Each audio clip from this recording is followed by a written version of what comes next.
Bismillahirrahmanirrahim. Assalamualaikum warahmatullahi wabarakatuh. Waalaikumsalam warahmatullahi wabarakatuh. Iya, selamat pagi teman-teman semua. Hari ini kita masuk ke dalam sesi sosialisasi mata kuliah magang klinis. Nah, bersama saya di hari ini sudah ditemani dengan dua dosen pengampu dari mata kuliah magang klinis. Ada Bu Muti. Assalamualaikum. Waalaikumsalam warahmatullahi wabarakatuh. Bagaimana kabarnya Ibu Muti? Alhamdulillah. Alhamdulillah baik. Sehat ya Bu? Sehat Alhamdulillah. Nah, kemudian yang kedua juga ada Bu Erni. Assalamualaikum Ibu. Waalaikumsalam warahmatullahi wabarakatuh. Selamat pagi. Bagaimana kabarnya Ibu? Alhamdulillah sehat. Sehat baik. Oke. Nah, hari ini di dalam sesi sosialisasi mata kuliah magang, saya akan menemani Bu Erni dan juga Bu Muti untuk kita bisa berbincang-bincang mengenai bagaimana gambaran mata kuliah magang, kemudian aktivitasnya sampai mungkin nanti dengan syarat kelulusan magang itu seperti apa. Karena banyak sekali mahasiswa yang antusias dan juga berikut adalah pertanyaan-pertanyaan yang juga kami coba jaring, kami coba kumpulkan dari Instagram. Kurang lebih seperti itu, Ibu. Mungkin bisa dimulai dengan awal dari gambaran mata kuliah magang klinis itu sendiri seperti apa? Mungkin boleh diceritakan ke rekan-rekan mahasiswa Ibu Muti. Silakan Ibu. Ya, mata kuliah magang itu dulunya dikembangkan dari usulan para stakeholder. Alumni ya, stakeholder itu masuk alumni maupun user, jadi lembaga-lembaga yang menggunakan alumni kita. Jadi memang ternyata magang itu sangat diperlukan untuk mempersiapkan supaya lulusan itu siap masuk dunia kerja. Gitu. Sehingga dimulai dengan yang pertama itu statusnya mata kuliah pilihan, itu 3 SKS. Jangka waktu pelaksanaannya 1 bulan. Tetapi berdasarkan evaluasi, magang 1 bulan itu ternyata nanggung.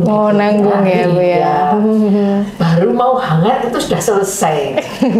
Nah, kalau kebetulan pas dapat kasus yang menarik, itu 1 bulan cukup banyak yang bisa dipelajari. Tetapi ketika di lembaga-lembaga yang kebetulan pas tidak ada kasus yang menarik atau yang cukup menantang untuk ditangani oleh mahasiswa, itu menjadi wah, dapat apa ya gitu. Ya, begitu. Sehingga pada kurikulum 2022 ya Bu Erni ya. Nah, itu status mata kuliah ini tetap pilihan, tetapi menjadi 9 SKS dengan harapan ketika magang itu mahasiswa betul-betul mendapatkan banyak sekali hal-hal yang bisa dipelajari. Baik. Kemudian mungkin untuk gambaran mata kuliahnya sendiri di saat ini berarti seperti apa, Ibu? Nah, gambarannya itu kira-kira sebenarnya kalau dilihat dari harapan kita inginkan dari mahasiswa itu tujuannya itu memberikan pengalaman ya untuk menerapkan ilmu dan teori yang sudah dipelajari di kelas ya, di perkuliahan gitu, untuk menyelesaikan permasalahan yang ditemukan atau dialami oleh lembaga mitra. Nah, itu.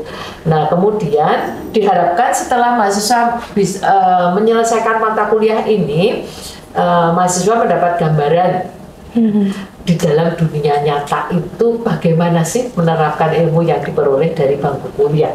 Itu sebenarnya tujuan utamanya seperti itu. Ya, sehingga harapannya ketika proses magang itu benar-benar ada banyak kasus yang bisa ditemukan gitu, sehingga ini tidak mudah. Makanya tadi ketika 1 bulan itu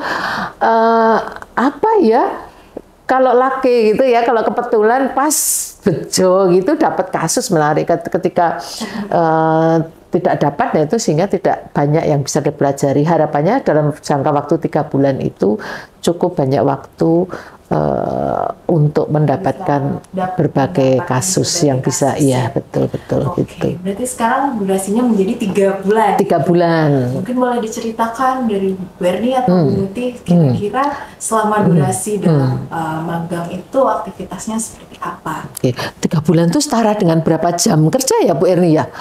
408 jam. Wih, Bu Erni ini 408 jam, mantap ya. Nah, ya. Kemudian apa yang dilakukan ya Bu? Ya mungkin gambarannya di lapangan seperti apa selama 408 jam itu gitu. Ngapain Mungkin aja gitu ya. Mungkin belum ada gambar Ya. apa yang saya lakukan ya gitu di 408 Iya. gitu.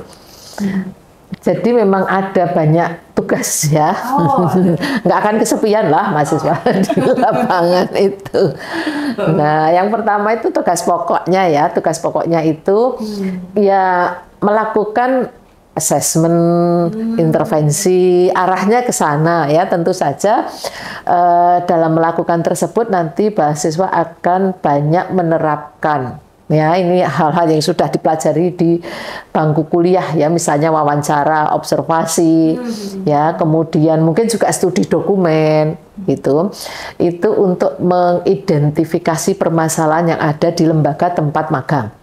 Jadi di lembaga mitra kita itu. Nah, kemudian dari proses wawancara, observasi, studi dokumen tadi akan menemukan kasus ya, kasus yang sifatnya psikologis. Yang ada di tempat magang tersebut.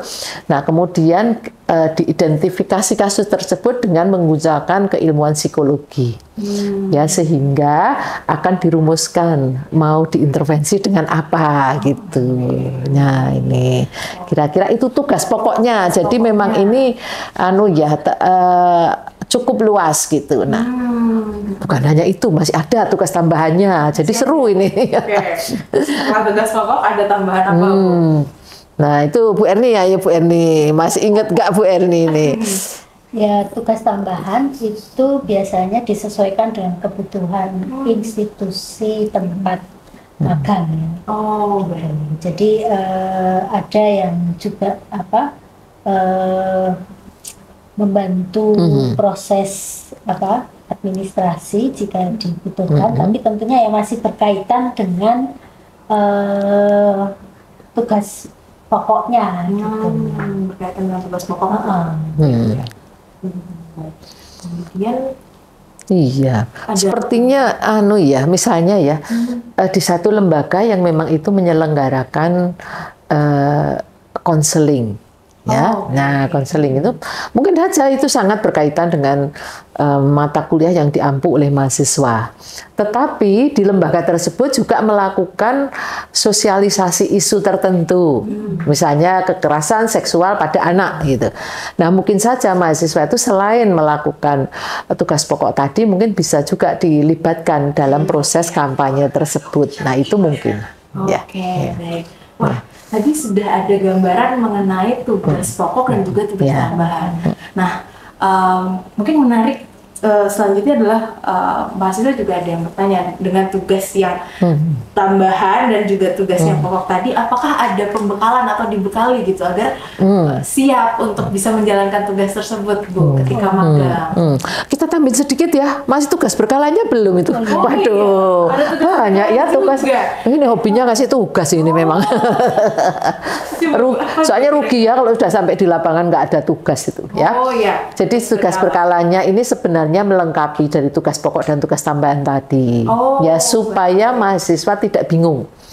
Masa sih aku dilepas di lapangan nggak diapa-apain gitu. Enggak. Jadi sebenarnya memang ada tugas berkala yang ini sebenarnya memperingan beban mahasiswa. Mengapa? Karena secara berkala mahasiswa diminta untuk melaporkan seminggu ini saya ngapain aja gitu. Apa yang sudah saya lakukan. Nah, itu dilaporkan. Dari situ seandainya ada hal-hal yang menjadi kesulitan atau mungkin potensial untuk menimbulkan kesulitan, segera bisa diantisipasi. Ada pendampingan. Ya, betul. Itu, ya. gitu. Nah, itu dengan pembimbing ya. Dengan Nah, pembimbing. kalau dengan supervisor di lapangan tentu saja ini setiap hari bisa ya, karena kan mahasiswa ada di lapangan, jadi nggak masalah gitu. Cuma dengan pembimbing karena bagaimanapun juga yang menugaskan mahasiswa itu kan dari kampus ya, sehingga apa yang sudah dilakukan bersama supervisor di lapangan itu tetap harus dipantau. Ya gitu, sehingga itu. Nah kemudian nanti di akhirnya, di akhir masa magang itu ada presentasi laporan. Oh, presentasi laporan. Ya, ya, kayaknya menarik ya yang dulu-dulu ya Bu Erni ya ini. Oke, Ya. berarti dari hasil kasus temuan di Betul, betul, itu ya, Bu, betul, ya, betul, laporan, betul. kemudian Ya, ya, ya. Oke, itu kira-kira gambarannya. Nah, selanjutnya tadi. Ya, diawali dari pembekalan ya. Oh, Jadi, baik. pembekalannya itu apa saja sih yang diberikan kepada mahasiswa ya? Yang pertama terkait dengan informasi tentang lembaga, kemudian secara garis besar ya, karena Iya. kalau untuk lebih detailnya nanti kan ada masa orientasi kancah. Nah, kemudian selain itu pembekalan terkait dengan kode etik. Jadi apa saja yang harus dipegang ya ketika terjun ke lapangan berhubungan dengan institusi lain, kan itu juga ada beberapa etika yang harus dijaga. Kemudian selain berupa kode etik juga pembekalan terkait dengan assessment, dalam hal ini adalah observasi wawancara, itu yang paling pokok ya. Itu ada pembekalan kembali refreshing ya. Refreshing, observasi dan juga wawancara. Karena Tools yang akan dipakai ya Bu ya. betul, pasti. karena itu nanti untuk mengidentifikasi permasalahan di tempat magang itu kan dibutuhkan observasi, dibutuhkan wawancara juga. Nah, karena melakukan observasi wawancara, nah, makanya tadi ada etika-etika tertentu yang harus dipegang mahasiswa gitu. Kemudian selain assessment, karena magang itu langsung terjun mempraktekkan ilmu dalam arti kerja ya gitu, juga kita beri bekal sesuai dengan ilmunya, itu intervensi yang sekiranya masih dalam kewenangan mereka. Kan ini S1. S1 kalau psikologi kan ada batasan-batasan. Nah, itu kita berikan pembekalan terkait intervensi ini juga refreshing ya, misalnya seperti konseling, kemudian yang memungkinkan psikoedukasi, modifikasi perilaku, terus modifikasi perilaku yang tentunya bukan yang kasus-kasus berat ya, modifikasi perilaku di sini yang sekiranya sehari-hari bisa diterapkan gitu. Baik. Pembekalan konteksnya tetap konteks klinis ya. Ya, Ya, konteksnya karena konteks klinis gitu. magang klinis biasanya konteksnya juga klinis. Konteks klinis, baik. Itu tadi ya Bu ya, untuk gambaran pembekalannya, kemudian juga ada refreshing untuk asesmen, kemudian juga ada apalagi tadi materi juga intervensi yang Ya, nanti review teori review yang ya dipelajari. betul. Jadi ketika di lapangan Ya. menemukan apa, terus mungkin karena refresh tadi udah punya gambaran, oh mungkin akan coba pas dengan intervensi yang mana gitu ya Bu. Oke, baik. Kemudian untuk selanjutnya syarat mengambil mata kuliah magang. Nah mungkin boleh diceritakan Bu bagi teman-teman mahasiswa yang ingin mengambil mata kuliah magang klinis, kira-kira syaratnya apa ya Bu untuk bisa mengambil mata kuliah ini gitu. Mungkin dari Bu Muti. Pertama harus sudah menempuh 100 SKS ya. Kalau minimal 100 SKS itu berarti semester berapa tuh? Semester 6 ya? Ya, semester 6. Nah, semester 6. Ya. Ini saya ngeprek ini supaya tidak terlewatnya, jangan-jangan kalau ada yang terlewat nggak bisa diulang karena ya. Semester. Nah yang kedua, kemudian sudah lulus mata kuliah yang menjadi prasyarat. Oh Ya, baik. jadi observasi wawancara, kemudian Kode etik. kode etik jelas Kode ya, etik. kemudian konseling. Kalau konseling itu mesti UW sudah lulus. Ya, Modifikasi betul. Syarat. perilaku, ya itu. Kemudian khusus untuk OW, observasi wawancara dan kode etik itu minimal nilainya C. Oke baik, minimal Tapi nilainya memang C. itu sebenarnya syarat umum ya. Syarat umum kelulusan mata kuliah itu ya Bu ya. Ya, jadi di psikologi UAD memang syarat minimalnya lulus adalah C untuk mata kuliah tertentu. Nah kemudian, nah yang tentu saja yang syarat lain adalah tadi modifikasi perilaku dan konseling. Kalau dulu namanya praktik konseling, sekarang namanya teknik konseling. Teknik konseling. Nah, tapi ini yang mau magang semester 6 ini berarti sudah teknik konseling ya, mungkin sudah ikut kurikulum 2022 ya. Kalau kurikulum 2022 itu mata kuliahnya itu teknik konseling. Teknik konseling. Di semester dasar. Oke. Iya. Sehingga semester 6 sudah siap untuk magang. Ya, berarti syarat mengambil mata kuliahnya tadi ya Bu ya. Lulus mata kuliah yang tadi sudah Ibu sebutkan, kemudian juga kode etiknya juga pasti sudah harus lulus. Nah, dicatat ya teman-teman yang ingin mengambil mata kuliah magang klinis, silahkan dicek kembali gitu apakah sudah lulus untuk bisa mengambil mata kuliah magang klinis ini gitu. Kemudian mungkin yang juga banyak ditanyakan tempat magangnya biasa di mana saja Bu gitu. Mungkin Bu Erni boleh menceritakan ya. Magang klinis itu ada beberapa alternatif ya. Antara lain Lembaga Perlindungan Perempuan dan Anak. Misalnya kalau di Jogja Rifka Anissa, kemudian LPA mungkin juga bisa. Yang di Pandak Bantul itu Desa Pandak itu kita ada MOU. Beberapa tempat juga fakultas psikologi banyak ini ya Bu. Terus mungkin bisa di puskesmas, kemudian bisa di rumah sakit jiwa.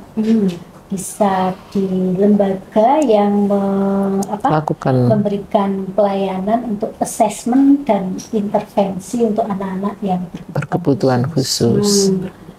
Baik, itu ya kurang lebih tempatnya. Berarti tadi ya Bu ya, tugas-tugas tambahannya tergantung memang nanti mendapatkan tempat magangnya di mana gitu. Kemudian ya yang selanjutnya adalah untuk tempat magangnya sendiri, apakah mahasiswa dipilihkan atau memilih sendiri?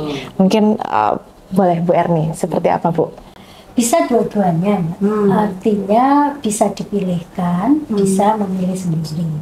Dipilihkan itu karena kan fakultas sudah punya beberapa MOU dengan beberapa lembaga. Nah, kemudian lembaga itu juga selalu kebetulan memang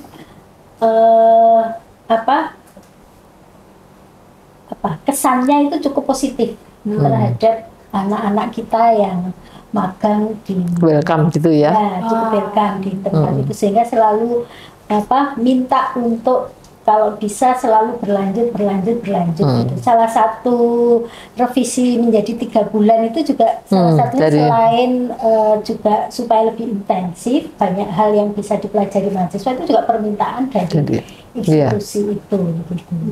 Nah, kalau memang kebetulan cukup karena pesertanya tidak terlalu banyak, itu pakai institusi yang sudah ada MOU dari fakultas. Tapi seandainya pesertanya cukup banyak, sehingga tempat magang kan tentu ada kuota, ada keterbatasan sehingga nggak bisa menerima satu lembaga itu menerima banyak, paling tidak itu ya 2 lah gitu ya, paling tidak 2 atau paling banyak maksimal mungkin bisa 3 ya, karena kalau terlalu banyak juga akan menyulitkan mahasiswa juga. Betul, nanti kasusnya juga ya, ketersediaan kasus, kemudian juga prodi, karena ada beberapa lembaga itu yang selain menerima dari kita juga mungkin ada institusi lain yang magang di sana. Nah, kalau yang seperti itu kemudian disarankan mungkin mahasiswa punya pilihan. Punya pilihan sendiri ya. Gitu. Tapi kalau mahasiswa yang memilih itu ada rambu-rambunya dari fakultas. Jadi tidak persyaratan lembaga yang boleh dipakai untuk magang. Apakah apa itu Bu syaratnya? Syaratnya salah satunya adalah lembaga tersebut punya struktur organisasi yang Jelas. Jelas. Oh. Ya, jadi ini harus organisasi formal ya. Organisasi formal yang jelas baik pemerintah maupun swasta. Kemudian lembaga tersebut tentu dilegalisasi oleh pemerintah setempat, minimal oleh pemerintah tingkat desa ya, misalnya seperti desa. tadi yang Pandak Bantul itu kan dari desa setempat gitu. Ya. Kemudian punya staf atau mungkin pengurus yang bisa membimbing mahasiswa atau bisa menjadi supervisor mahasiswa.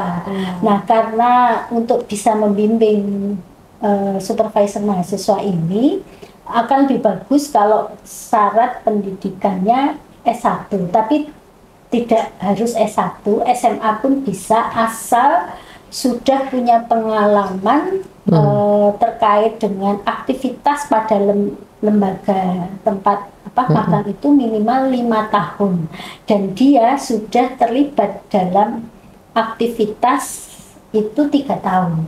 5 tahun, 3 tahun itu apa toh? 5 tahun itu pengalaman pribadinya karena mungkin yang 2 tahun diperoleh dari tempat lain.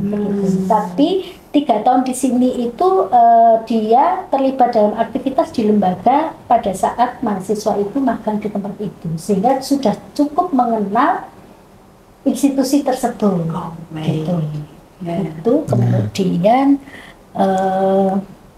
Komunikasi, akses untuk komunikasi. ada akses untuk komunikasi sebagai media untuk memantau aktivitas mahasiswa kita yang magang. Jadi kan tidak mungkin kita nunggu setiap hari atau mahasiswa. Nah, itu kita bisa berkomunikasi dengan supervisornya. Betul. Selain akses komunikasi, Ada kesediaan ya. Ada kesediaan dijadikan tempat magang yang itu dinyatakan dalam bentuk tertulis ya. Kalau yang sudah ada MOU jelas, tapi kalau yang belum ada MOU paling tidak surat kesediaan ditempati magang. Gitu. Untuk menjamin hak-haknya ya, nanti jangan sampai di tengah jalan itu tiba-tiba putus gitu. Jadi keberlangsungan itu mungkin perlu Dan beberapa kali memang ada yang mahasiswa memilih sendiri tempatnya gitu ya, dengan berdasarkan syarat mungkin dikonsultasikan dengan dosen kuliah. Nah, memang konsekuensi Bu Erni, konsekuensi kalau mahasiswa memilih sendiri. Nah itu kadang-kadang juga perlu kita pikirkan ya. Misalnya seperti kalau kelebihannya boleh. Nah iya, dipilihkan dan memilih sendiri. Nah ini memang biasanya kalau yang sudah punya MOU lebih mudah ya. Nah prinsipnya dari fakultas itu mencarikan yang tidak memberatkan. Ya, karena kalau ada biaya-biaya fee yang harus dibayar itu menjadi tanggungan mahasiswa. Ya, misalnya mahasiswa mana, Ibu saya mau magang di RSJ, dia menunjuk RSJ sana gitu. Nah, kemudian ada biaya yang harus ditanggung. Nah, itu tanggung jawab mahasiswa sendiri. Nah, itu sehingga sedapat mungkin itu fakultas memilihkan yang meringankan gitu. Tidak menarik terlalu mahal. Iya, betul. Tapi menariknya tuh begini loh, Mbak Linda. Meskipun ini kasusnya klinis, itu bisa ditemukan di mana-mana. Kasus klinis dan kasus perkembangan itu banyak ya Bu Erni ya. Banyak bersinggungan. Ya, misalnya yang kita dulu pernah temukan itu ada anak yang mengalami hambatan perkembangan, ya. Tetapi kemudian sikap lingkungan itu tidak memberdayakan dia, sehingga anak ini menjadi apa ya dalam tanda petik di kelasnya itu jadi troublemaker gitu. Kenapa? Karena ketika gurunya, ini sudah di sekolah inklusif ya, gurunya mengambil tindakan tertentu, orang tuanya nggak terima gitu.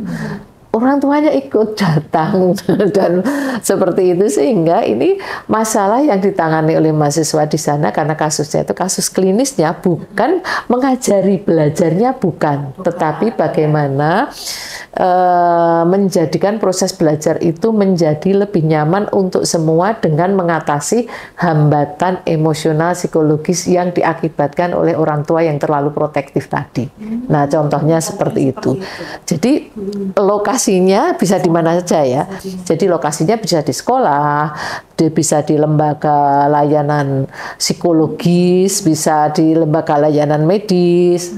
Ya, kalau ada pendekatan psikologisnya tentu saja. Nah, tetapi yang penting adalah kasusnya. Kasusnya. Ya, Nah, itu tadi juga yang ada di pikiran saya, Bu, untuk kasusnya sendiri. Mungkin kan beberapa mahasiswa berpikir, waduh, magang kami sudah harus menemukan kasus gitu, kasus klinis pula gitu. Biasanya mungkin menemukan kasus itu ya di keprofesian atau ya ketika mengambil magister profesi gitu. Nah, mungkin boleh diceritakan Bu, kasusnya kasus yang seperti apa dapat diangkat dan juga masih dalam kewenangan mahasiswa yang sedang menempuh S1 boleh Bu ya. Baik, ini memang menjadi salah satu tugas dosen pengampu ya, pendamping untuk memberikan pemahaman kepada lembaga tempat magang bahwa ini mahasiswa S1. Karena masyarakat belum tentu tahu.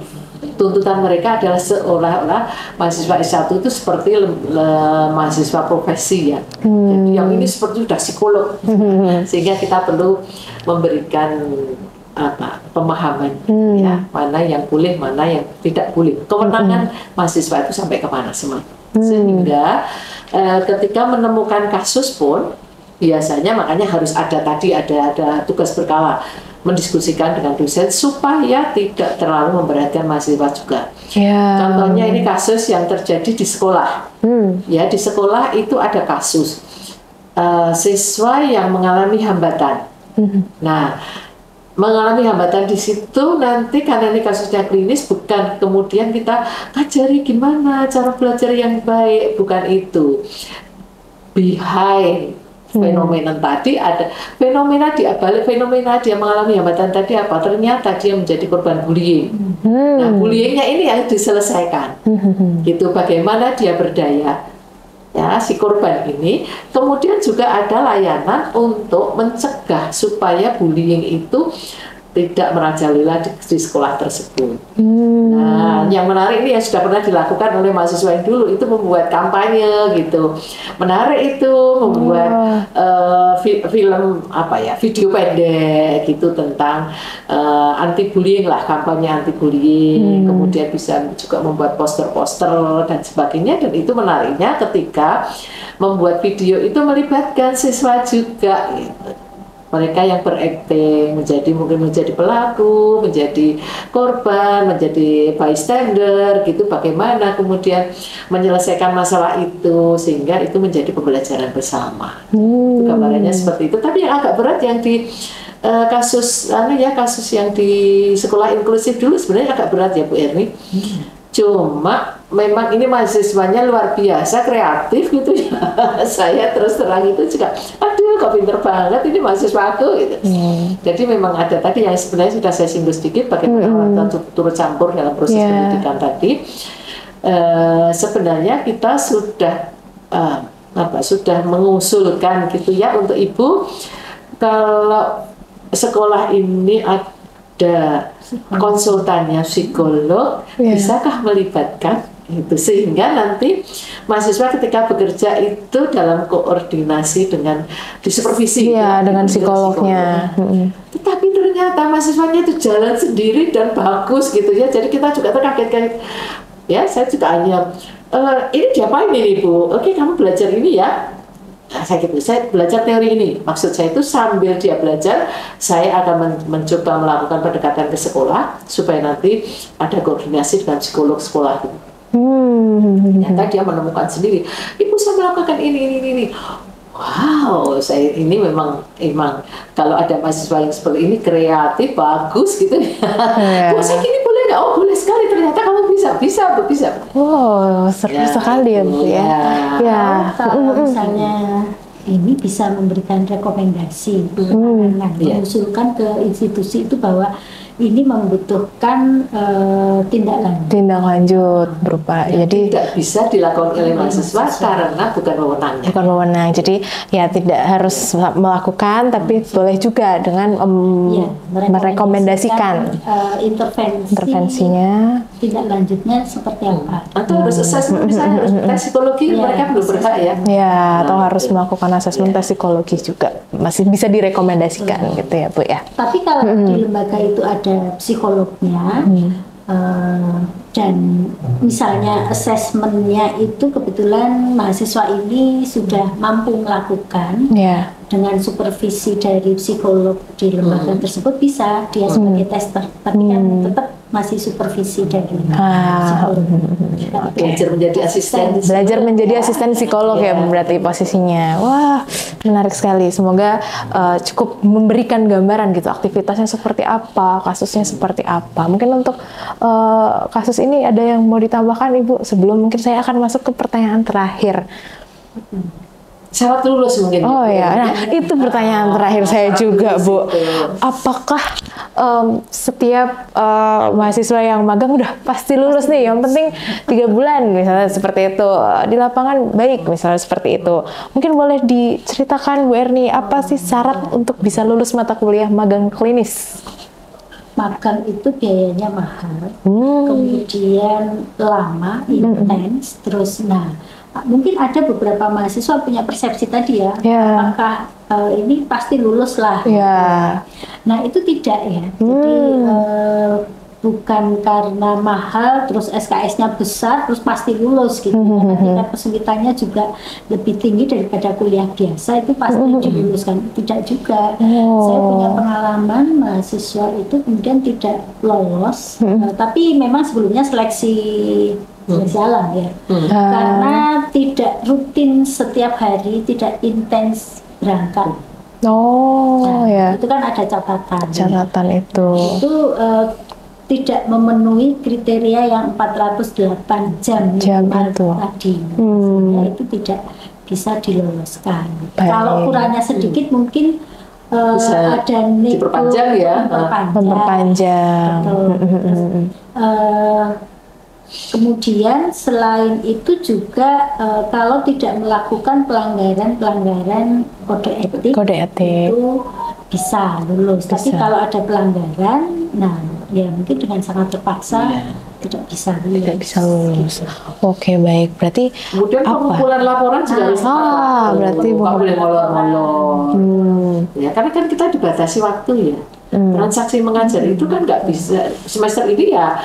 Paling lambat harus kita memberikan nilai itu berapa yang bisa diakui ya oleh jadi nilainya selain proses magang, prosesnya kan ada konsultasi dengan pembimbing, kemudian supervisor lapangan juga memberikan penilaian ya. Selain proses itu juga nilai akhir itu diresponsi di laporan itu. Berarti presentasi ya Bu ya. Oh, berarti ada presentasi juga. Berarti ujian akhir magangnya seperti apa Bu berarti bentuknya?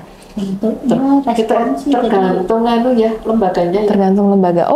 Tapi biasanya kita ini sih kalau pas pandemi online ya. Tapi ketika tidak pandemi tergantung lembaganya, beberapa pengalaman dilakukan di lembaga tersebut. Jadi selain dengan dosen pembimbing itu dengan supervisor lapangan. Berarti ujian case conference seperti itu ya. Oke, berarti itu gambarannya. Syarat lulusnya adalah tadi memenuhi syarat 408 jam di lapangan, kemudian tidak melanggar kode etik, kemudian mengumpulkan laporan dengan tepat waktu serta juga dengan case conference tadi. Ada tambahan nilainya C. Oh, dan minimal nilainya C. Oke, itu tadi minimal nilainya C Jadi untuk tidak bisa terlalu- lulus ya Bu ya. Tidak memberatkan sih ya. Insya Allah kalau sudah niat betul itu nilai C itu kecil. Tapi Ya. pengalaman Ya. saya selagi mengikuti semua itu tidak mungkin dapat C. Iya. Oke, baik ya. Biasanya sih banyak yang nilainya bagus-bagus. Nilainya bagus-bagus. Bagus. Tapi mungkin yang perlu diingati bahwa ini tuh intensif gitu. Intensif. Nah, mungkin ini Bu, hal yang perlu disiapkan gitu agar bisa menjalani sampai lulus di mata kuliah magang klinis ini Bu. Terakhir tips untuk mahasiswa yang ingin mengambil mata kuliah harus seperti apa? Apa yang disiapkan Bu? Kalau menurut saya siapkan bekalnya tuh tekad. Saya akan melakukan sesuatu yang besar. Iya. Saya akan melakukan sesuatu yang besar yang itu akan menjadi apa ya, titik kulminasi dari proses belajarnya gitu. Saya belajar teori banyak. Lah sekarang nih saatnya nih. Makanya harus dengan apa semangat. Iya. Wah gitu ya. Harus diselebrasi oleh dirinya sendiri. Aku akhirnya bisa melakukan sesuatu. Ya, jadi memang dari diri sendiri ada niat seperti itu. Kemudian banyak tantangan. Ya, tantangan saya tidak mengatakan kesulitan. Ya. Tantangan. Ya, karena tantangan itu akan selalu membuat kita lebih berdaya, insya Allah. Itu. Yang ketiga, kesempatan kita untuk menjalin relasi. Oh ya. Ya, nah kalau dulu kan relasinya dengan teman-teman manis semua gitu ya. Ya. Nah, sekarang dengan berbagai profesi di lapangan belum tentu semua manis. Ya. Tapi itu justru menguji kita sejauh mana kita bisa survive. Nah, sehingga semangat itu tadi penting banget. Ya, untuk bisa profesional gitu ya Bu ya di lapangan. Ya, gimana Bu? Lah ini dijadikan suatu beban. Karena kalau pikiran kita ini beban, pasti akan berat menjalankan. Tapi jadikan ini satu kesempatan belajar. Karena tidak semua ini kan pilihan. Ya. Tidak semua mendapatkan kesempatan itu. Gitu. Dan ini mumpung masih dalam supervisi dosen pembimbing dan masih proses Ya, masih ada belajar. pendampingan gitu ya Bu ya. Yang keliru-keliru sedikit atau kurang-kurang sedikit Ya. itu masih ada ya. Dosen pembimbingnya itu bertanggung jawab itu. Iya, betul. Oh, itu. Jadi jangan dijadikan beban. Ya, gitu ya Bu ya. Wah, banyak sekali tips dari Bu Muti dan juga dari Bu Erni gitu ya untuk mempersiapkan diri teman-teman Satu gitu lagi, ya. Mbak. Wah, ada lagi. Nih, Ya. Yang suka baperan. Oh. Nah, kemudian yang suka melahan-lahan itu dilarang. Oh, Nah, ya. jadi ada dosen pembimbing, ada supervisor lapangan, tempat untuk mengadu gitu ya. menyampaikan. Jadi kita tim gitu ya. Dosen pembimbing itu tugasnya bukan hanya memberikan masalah gitu Iya. ya, menilai, tapi kita tuh tim harus bekerja bersama. Ya, baik. Mungkin disampaikan permasalahan yang ada di lapangan, tantangan yang di lapangan tidak hanya terkait dengan Boleh juga. laporan ya Bu, tapi di luar dari itu aktivitas bersama rekan mungkin di dalam instansi begitu ya Bu ya. Oke, mungkin dari Bu Erni ada tambahan sebelum kita berakhir sesinya? Jelas Ya. building rapport dengan apa tim yang ada di institusi itu sangat penting. Penting. Oke, building rapport itu sangat penting ya dengan tim di institusi. Oke. Itu yang di-highlight ya Bu ya, karena mungkin ketika kita masuk gitu ya ke dalam satu instansi, tempat yang baru, gimana kita membawa diri terus bisa ngeblend gitu ya bahasanya, bisa menyatu gitu ya dengan Satu semuanya lagi kalau istilah biar lancar sekarang, ke depan. Ya. Karena sekarang jangan mager. Wow. Jadi harus peka. Harus peka gitu ya Bu ya, agar mungkin bisa lebih banyak dapat Tidak nunggu disuruh, Betul. tapi aktif, proaktif mencari. aktif mencari gitu ya. Jadi semakin banyak teman-teman aktif untuk mencari, maka semakin banyak juga hal-hal yang bisa dilakukan, yang bisa didapatkan. Wah, menarik sekali. Kurang lebih itu ya gambaran untuk mata kuliah magang klinis bersama dengan Bu Muti dan juga Bu Erni.